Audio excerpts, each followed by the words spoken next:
Welcome to KRA's The Hub, the official podcast of KRA Corporation. And now get ready to hear workforce topics and trends you need to know on the go. Hello and welcome back to KRA's The Hub. This is Doug Foresta, and of course with me is Jonathan Overall. Also joining us today, our special guest is Rochele Burnette. She is the Chief Consultant for BeWellness Consulting, and we're going to be talking about wellness and particularly mental health. Jonathan, Rochele, welcome, and great to be with you. Thank you so much for having me. I appreciate Doug, that. it's always great to be with you. And Rochele, we're excited for today's conversation. As Doug mentioned, your role and your background, we're definitely going to get into that today. But just to start off and just frame today's conversation, I think it's such a relevant issue that we're talking about, mental health. This is Mental Health Awareness Month. Mental health really encompasses every area of our life. But today, this is a workforce development podcast, how that impacts businesses and the workforce, people that are working on a daily basis.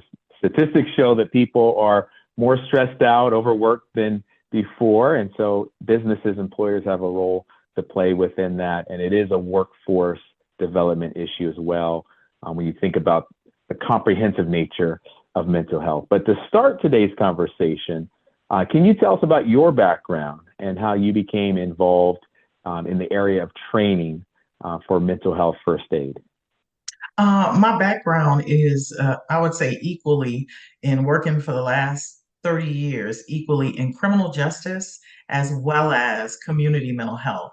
And so my passion has always been psychology, like why do people do what they do?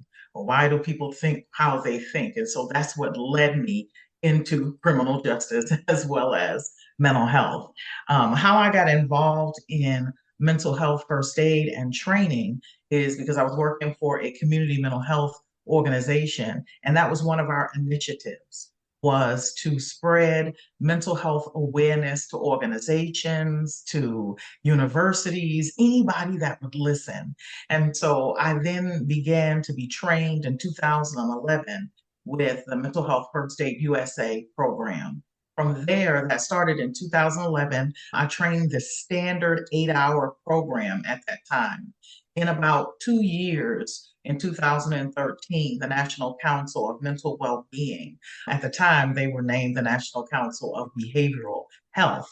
But however, they began a initiative with Kaiser Permanente to begin a workforce-specific mental health awareness training.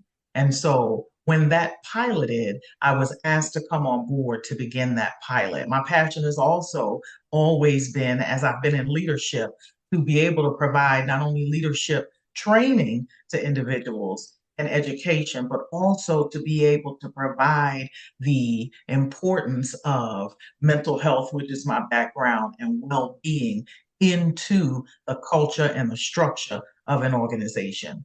And so the program rolled out in 2014, Mental Health First Aid at Work, specifically for the workforce. And I have been training that program since its development and piloting. We're going to use the term mental health a bunch in this episode. And I'm wondering if you can actually, we use this term a lot, but I don't know that we really know what we're talking about. So and perhaps you could define what mental health is, and maybe sort of as a follow-up to that, why it's so important to address it in the workplace. Oh, wow. That's a really good question because many times we use, like you said, the term mental health, and we also use it sometimes when we're talking about mental illnesses, which are different, right? We all have mental health because mental health is defined as our state of well-being in which we can realize as individuals our own abilities, we can cope with the normal stressors in our lives, and we can work productively, fruitfully, and contribute to our communities. When we talk about things like mental illness, that is a diagnosis.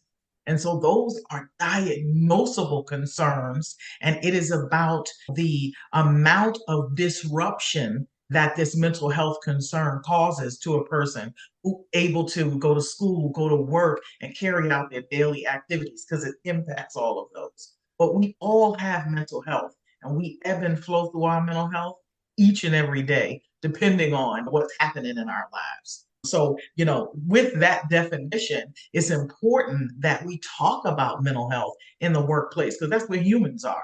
And mental health concerns can have a negative impact on employees in many ways in the workplace as a result of the fact that it can be very debilitating for individuals who may be struggling with their mental health. As I said, we ebb and flow through it. And so it can have an impact on an employee's job performance, on their engagement in the workplace. And like I said before, it can be disabling, which naturally has an impact on attendance and productivity.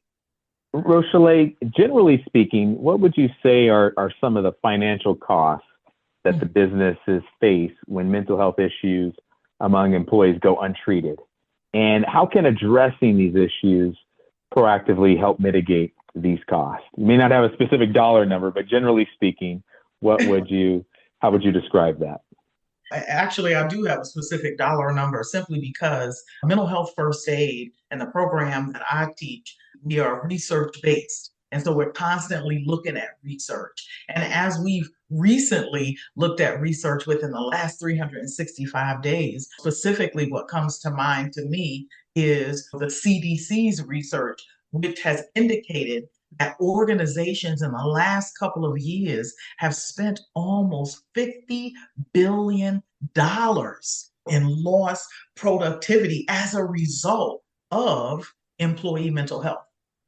And so it's important because these funds are going towards heightened medical costs, lost production, like I said, due to turnover, absenteeism, presenteeism. And so that alone is why we need to be sure that we address mental health head on in the workplace. I remember when I first entered the workplace, I won't say how long ago, but decades ago, long time ago, we never heard the term mental health. And also there was definitely, you never wanted to go to your boss and say, I'm having, panic attacks, or, I'm anxious, or I don't feel mentally okay. I imagine some of that stigma still exists today. Can you say a little bit about how can employers create a culture where we're able to talk about mental health and we're able to normalize some of this and reduce the historical stigma that we've had? Yeah, because there's definitely a stigma. And although even the fact that we're talking about it, and we've got Mental Health Awareness Month in May and World Mental Health Day in October, that doesn't shy away from the fact that there's still a stigma in talking about that. And there's ways that we can do that.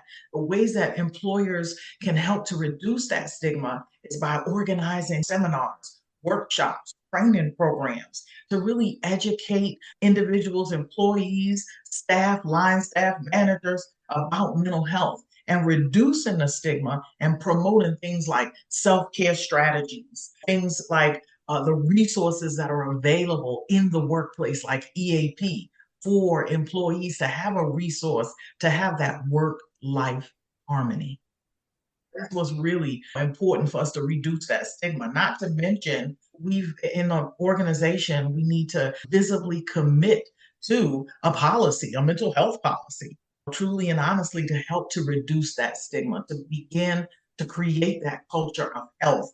And that by way of building that mental health awareness through those seminars and trainings, encouraging open conversations between employees and other leadership supervisors and managers within the organization, and offer appropriate workplace adjustments. We can't forget about, as I said, mental health can be debilitating. And so we have a actual responsibility within the workplace to sometimes present accommodations to individuals who may be struggling one way or the other and need other accommodations in order to complete their daily tasks and duties. And so as long as we can create those cultures within the workplace, we can debunk that stigma, which will also allow employees to feel more comfortable to come and talk about some of the challenges they might be facing. Rochele, you and I obviously met several months back. I've seen you do what you do, and you do it very well. And I actually went through the mental health certification program with KRA and all of our leadership. But I want you to describe the value from your perspective, working with different organizations. Can you talk to us about the value of training programs for managers and employees, and really specifically to recognize the signs of mental health issues, providing support, and really how to facilitate the appropriate referrals in response to us? Can you share with us the value and the impact of that? Oh, sure. There's value in training. And many times we get tired of training or it's a monotonous training. But when we talk specifically about things that implement not only a culture of well-being and health, but a culture of humility, it's important for our managers to have that value because it educates them in recognizing those signs and symptoms of the stress. And when managers receive training in mental health, that is support, learning ways to support others and leading them to the right interventions. It allows those managers to gain a better understanding of mental health, become more empathetic, which we need and can display within the workplace, and take practical steps, practical things to help employees who are facing those mental health challenges. And one of the ways that we can do that is being familiar with the resources, also because it highlights the resources that we have right at the tips of our fingertips in 90% of our workplaces. And that's our employee assistance programs, which can provide much assistance for individuals. And even EAP has a stigma, but that stigma also by managers being able to have the knowledge that they can then cascade that down to other employees to understand that these are resources to be able to help us to be better employees, to be better parents, to be better friends, etc. All of the roles that we're in our life. And so being able to educate them on that is important for them to provide the support that's needed. Because the support is there with EAP. We just, because of that stigma, we don't always go to that support or remember that that's a supportive arm that we have. So the vast majority of people who are going to listen to this are in workforce development or some adjacent workforce adjacent. And it's very rewarding work, but it's also very stressful work.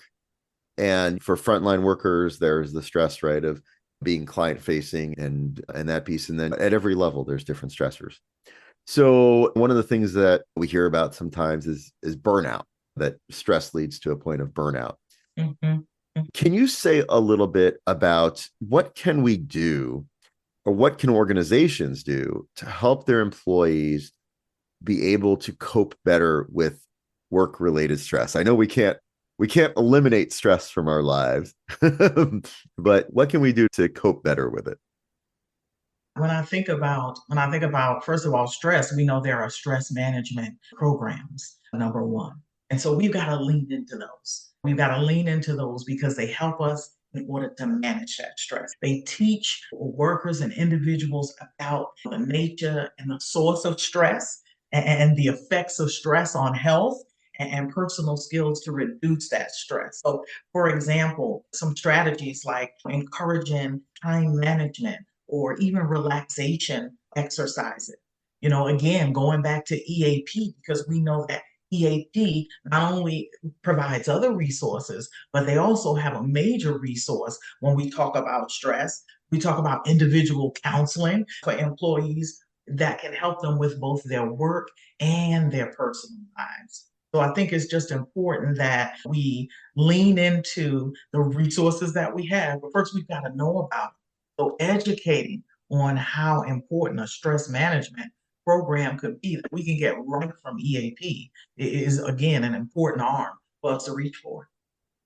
Rochele, my next question is really about a topic that I think looks differently. It's probably idealistic to achieve this, but it does look different with those who work in the workplace or at a physical on-site location or work remotely at home, and that is work-life balance.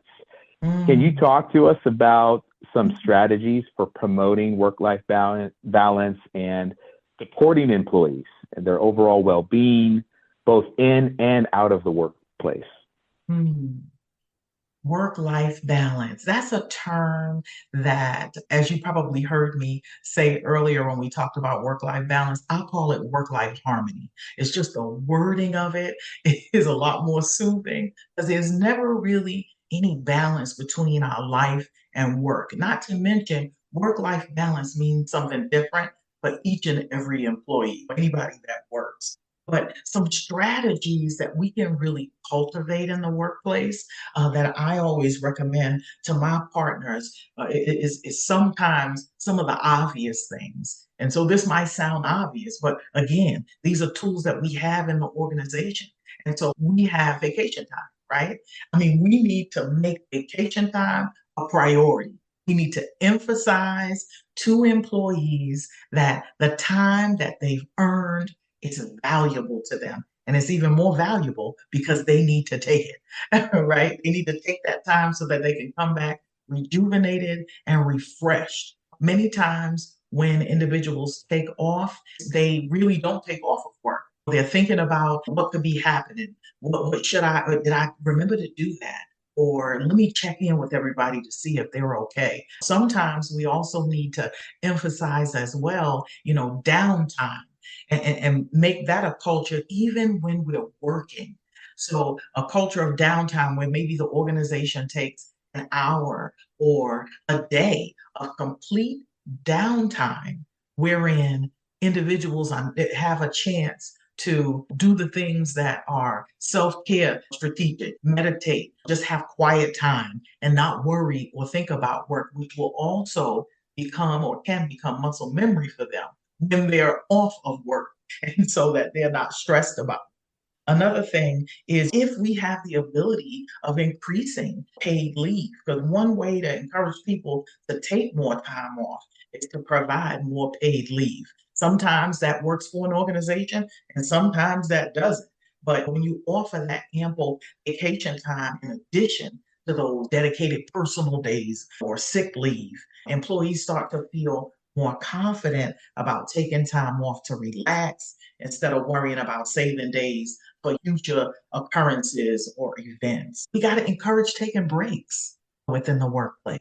You've got to foster that. It's important that individuals in the workplace take a break even through the day. Nobody can work all the way through. Folks are not machines. And so these are just the strategies that we can implement to really foster that humility in the workplace, to let people know that you are humans first, right? And so that's really important. I mean, even offering flexible working arrangements. Not everybody has to work in the same capacity. And when I say capacity, it may be that if flexibility is available, sometimes individuals may can work from home. That might be a little bit less stressing. They can get their reports done. It might be a quiet place.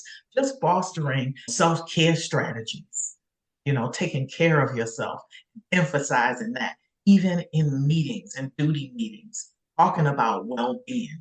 Not every meeting has to be about business. It can be about being a better employee. And how do we do that? By knowing our resources, by encouraging the use of our resources in the workplace, workplace events, health fairs, things of that nature to really foster a top to bottom whole person health working environment. That's just a few strategies.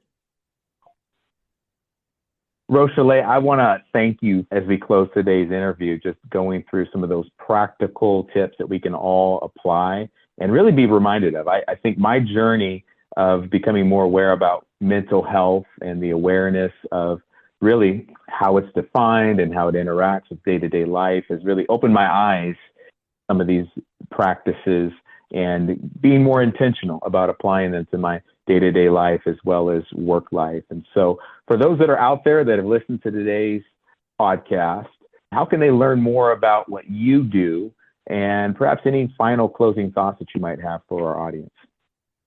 Well, first, I'd like to thank you all for allowing me to be on this platform today. For further information about mental health first aid or mental health first aid in the workplace, you can contact me, Rochele Burnette, by email at just the letter B, wellness beWellnessConsulting@gmail.com. And I can give you further information on how to begin cultivating this culture of health and well-being within your workplace. And I guarantee you it's a retention tool. It can be a retention tool as well as creating that foundation again of whole person health and humility in the workplace. But finally, again, like I said, I thank you so much for allowing me a chance to have this conversation today. And I hope that it was beneficial for everyone who listened. Thank you, Rochele. Thank you, Doug, as well. It's always great to be joined with you here on KRA's The Hub podcast. Thank you. Thank you for listening to KRA's The Hub. Don't forget to subscribe to the podcast on Spotify, Apple Podcasts, or wherever you listen to podcasts. To learn more about KRA Corporation, visit www.kra.com. Thanks so much for listening, and we'll be back soon with a new episode.